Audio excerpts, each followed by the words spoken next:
Israel's air defenses light the night sky following a Hezbollah rocket barrage early Sunday morning. The fighting comes as Hezbollah continues hitting northern Israel for what the Western-identified terror group says is its support for Palestinians in Gaza after the October 7 Hamas terror attacks on Israel that led to all-out war. While Israel and Hezbollah in Lebanon continue cross-border attacks, civilians seek cover in a bomb shelter in the Israeli city of Haifa. And in recent days, Israeli strikes injured 5 UN peacekeepers known as UNIFIL in parts of Lebanon, where strikes across the country have killed 1,400 people as of September, according to Lebanon's health ministry. The ministry does not differentiate between Hezbollah fighters and civilians. This is a serious development, and UNIFIL reiterates that the safety and security of UN personnel and property must be guaranteed, and that the inviolability of UN premises must be respected at all times.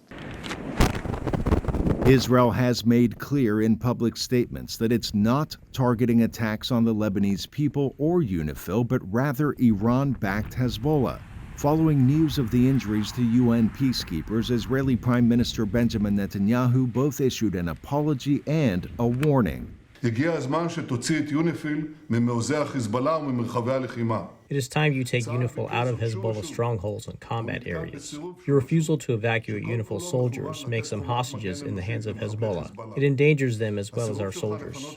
Parts of Lebanon have now been reduced to rubble and dust following Israeli strikes, a scene similar to Gaza, and one the White House does not want to see repeated. We cannot and will not see Lebanon turn into Gaza, into another Gaza.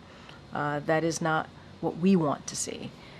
The suffering in both Gaza and Lebanon adds even greater urgency, as you've heard from us, to our efforts certainly to end the conflicts and lay a foundation for lasting peace and security in the region.